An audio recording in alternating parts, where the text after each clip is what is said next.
नमस्कार मित्रांनो, चंद्रकांत मिश्र यूट्यूब चॅनलच्या एका नवीन भागात आपल्या सर्वांचं मनपूर्वक स्वागत आहे। आज आपण श्री स्वामी समर्थ मठ हडपीड देवगड येथे आलेलो आहोत आणि आज हा मठ आपण संपूर्ण एक्सप्लोर करणार आहोत। व्हिडिओ आवडल्यास शेअर करा, लाईक करा आणि सबस्क्राईब करायला मात्र विसरू नका। तर चला मित्रांनो, आज आपण हडपीड येथील मठ पाहूया।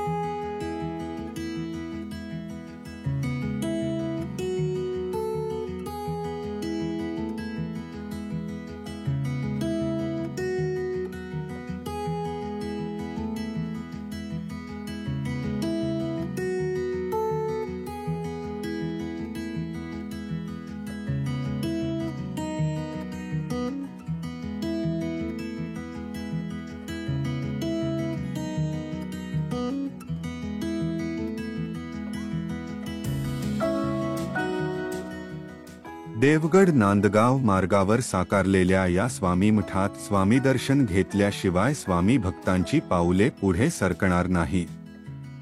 स्वामी मठात येऊन स्वामींचे दर्शन घेतल्यावर तुम्हाला स्वामींचा अगाध महिमा काय असतो याचा प्रत्यय आल्याशिवाय राहणार नाही।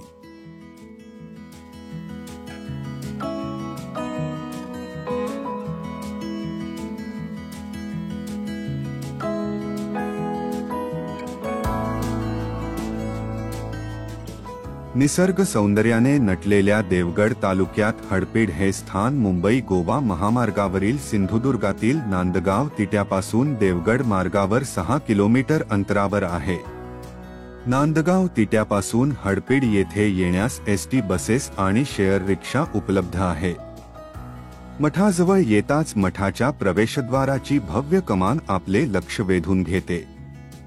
प्रवेशद्वारापाशी उजव्या बाजूस वटवृक्ष देवस्थान आहे। या देवस्थानात भगवान दत्तात्रेयांची सुंदर अशी उभी मूर्ती आहे। स्वामी महाराजांची मनोहर अशी बसलेली मूर्ती आहे।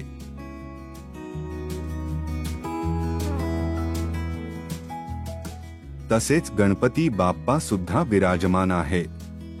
यांच्या दर्शनानेच आपल्या रोमारोमात आध्यात्मिक तृप्तीचा तरंग लहरवू लागतो। मठाच्या आवारात आल्यावर आपल्याला श्री स्वामी समर्थ भक्त परिवार जोगेश्वरी मुंबई या संस्थेच्या उत्कृष्ट प्रशासनाचे आणि नेटक्या नियोजनाचे प्रत्यय येईल।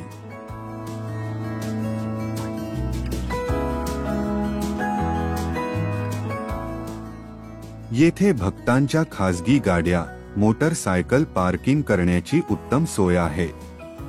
संपूर्ण परिसर आणि मठ मंदिर सीसीटीव्हीच्या कक्षेत निरीक्षणात आहे।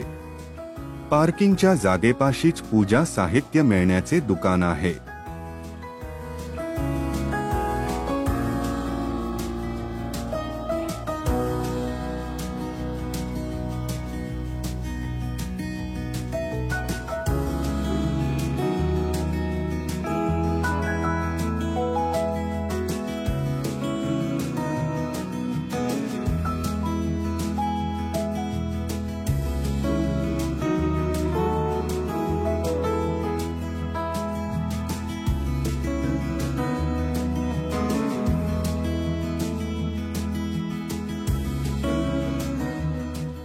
प्रवेशद्वाराजवळच पादत्राणे ठेवण्यासाठीचा स्टँड आहे। भक्तगण येथे आपली पादत्राणे ठेवतात आणि बाजूलाच असलेल्या नळातील पाण्याने हातपाय धुवून मठात प्रवेश करण्यासाठी जिन्याने चढून जातात।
आता आपण मठाच्या मुख्य भव्य वास्तू समोर आलेलो आहोत.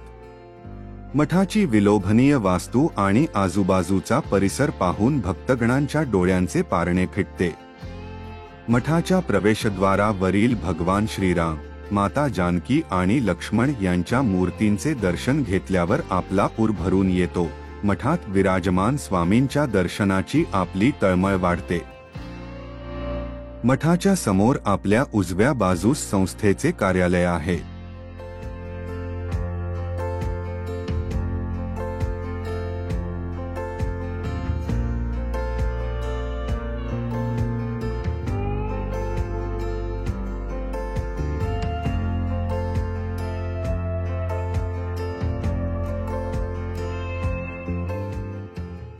तसेच डाव्या बाजूस यज्ञकुंड मंडप आहे.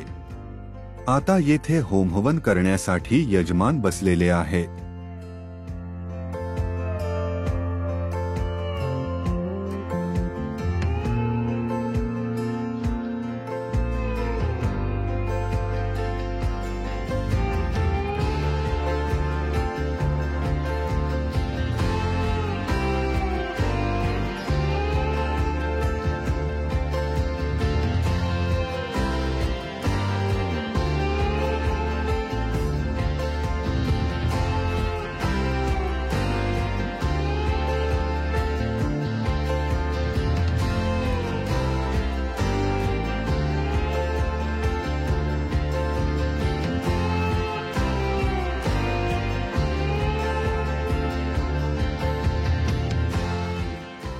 बाजूलाच सुंदरसे तुळशी वृंदावन आहे. हवनाच्या मंत्रघोषात तुळस देखील डौलाने डुलत आहे.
सुंदर नक्षीकाम घडवलेल्या दरवाजाने आप मठात प्रवेश केल्यावर उजव्या बाजूस गणपती बाप्पांचे दर्शन होते, तर डाव्या बाजूस आई तुळजाभवानीची मूर्ती असते.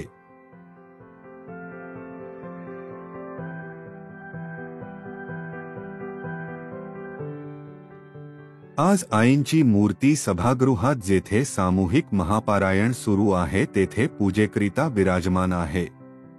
गुरुपौर्णिमेनिमित्त सभागृहात श्री गुरुलीलामृत या अत्यंत पवित्र ग्रंथाचे जवळजवळ 75 भक्तगण सामूहिक महापारायण करीत आहेत. त्यासाठी सचिव यांच्या पत्नी सौ नीलम नंदकुमार पेडणेकर यांनी पारायणास बसणाऱ्या भक्तांस देण्यासाठी विनामूल्य श्री गुरुलीलामृताचे 101 ग्रंथ भेट दिले.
समोरच गाभायात स्वामी समर्थांची देखणी मूर्ती आपणास पाहाव्यास मिळते. महाराजांच्या प्रासादिक चांदीच्या पादुकांचे दर्शन घडते. हे सर्व भक्तगणांनी अनुभवल्यावर त्यांना प्रचिती येईल की अनन्य भावे करिता चिंतन सगुण स्वरूपी घडू दे दर्शन कल्पद्रुमातू असता जवळी जगती काय कमी.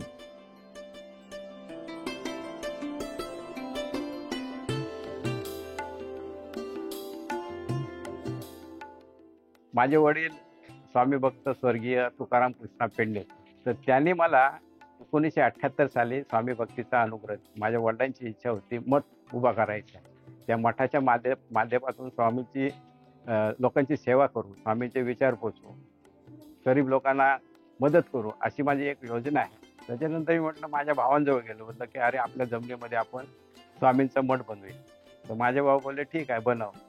पण काही लोक बोलले अरे तू मठ बनवशील पण तिथली सेवा चाकरी कोण करणार, तू मुंबईला असणार, स्वामीची सेवा कोण करणार, आरती कोण करणार, महाप्रसाद कोण देणार. मग ते प्रकरण बाळगलं. 2004 साली मी जोगेश्वरीला राहायला आलो सांताक्रूजला.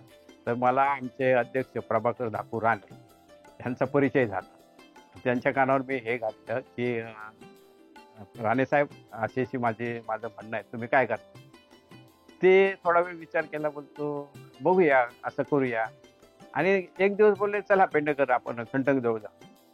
आम्ही दोघेजण कंटक साहेबांजवळ गेलो आणि त्या योजनेला कंटक साहेबांनी मला होकार दिला. आम्ही ट्रस्ट बनवली, श्री स्वामी समर्थ भक्त परिवार जोगेश्वरी मुंबई. त्या ट्रस्टचं आमचं मंडळ स्थापन झालं. आम्ही 3 जणांची ट्रस्ट बनवले. प्रभाकर धाकू राणे अध्यक्ष संस्थापक, मी नंदकुमार तुकाराम पेंडे सचिव संस्थापक, आणि ज्ञानेश्वर श्यामसुंदर राव हे विश्वस्त खजिनदार म्हणून आमची ट्रस्ट झाली. आणि त्याच्यानंतर मग स्वामींचा मठ तयार झाला.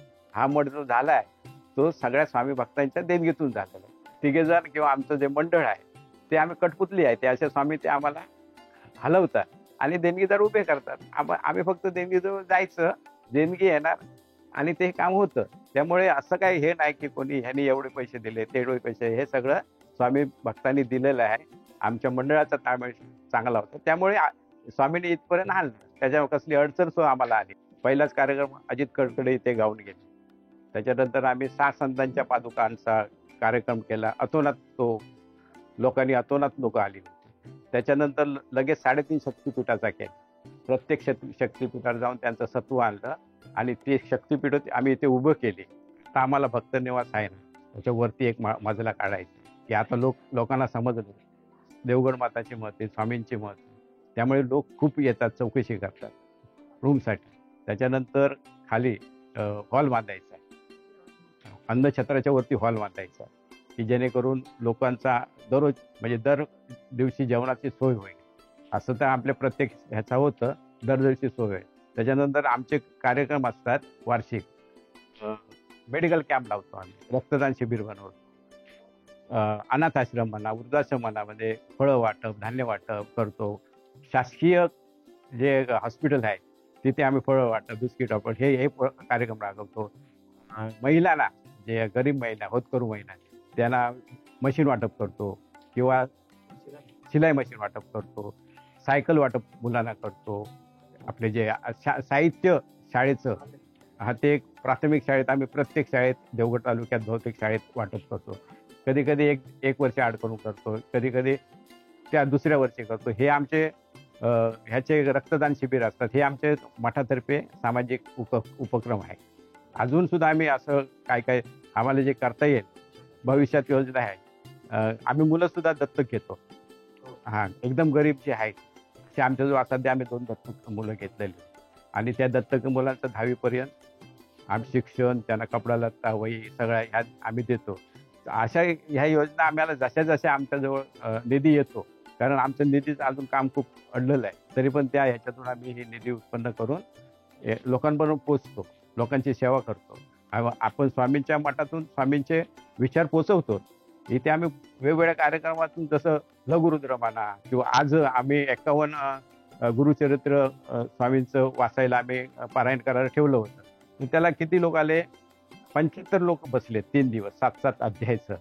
तर असे सुद्धा त्यांना स्वामींच्या चरणापर्यंत पोचवायचं आम्ही बघतो, की त्यांना आशीर्वाद स्वामींचा मिळाला पाहिजे. तर हे भविष्यात आम्ही असे अजून खूप लोक यायला लागले, लोकांना समजलं स्वामी ते समजलं.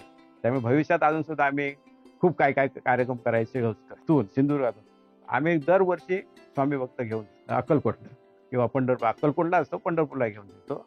आणि आता तर आम्ही योजनाच काढली आहे, आम्ही 20 भक्तांना, म्हणजे वयस्कर जे असतील 60 75 त्यांना फुकट स्वामी भक्त अक्कलकोटला घेऊन जायचं. हां, तो कुठच्याही यातला पंथाचा असून दे, कुठच्याही याचा असून दे, आम्ही त्याच्यात तसला भेदभाव करत नाही. सगळ्यांसाठी हा मठ उघडा आहे. मठात 5 कार्यक्रम होतात: प्रगट दिन, गुरुपौर्णिमा, दत्त जयंती, पुण्यतिथी आणि टिपुरी पौर्णिमा. हे कार्यक्रम जोरात होतात. अन्नदान सेवा, प्रत्येक कार्यक्रमाला हजारो लोक येऊन अन्नाचा लाभ घेतात.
तर इथे जी महाप्रसाद बनवणारे लोक आहेत ते सर्व सेवेकरी आहेत. इथे कोणी मानधन वगैरे देऊन काम केलं जात नाही.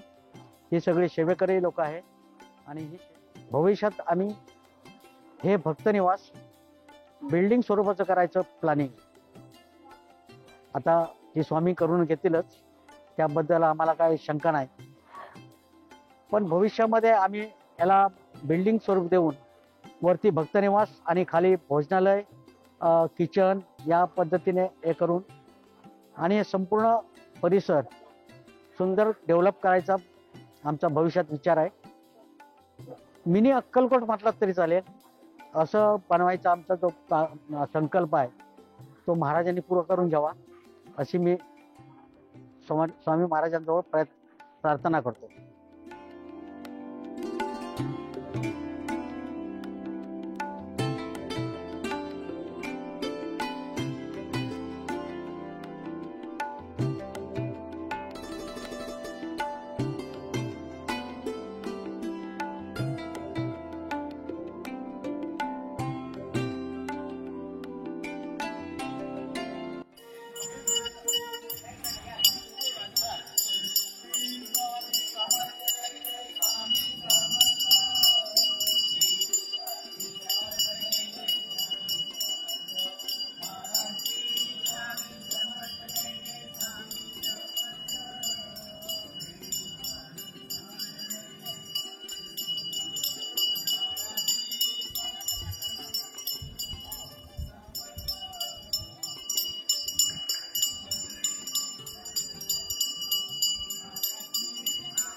नम्र विनंती, हा एपिसोड कसा वाटला कृपया कॉमेंटमध्ये नक्की कळवावे. आवडला असेल तर लाईक करा, शेअर करा आणि कृपया हा चॅनल सबस्क्राईब करायला विसरू नका.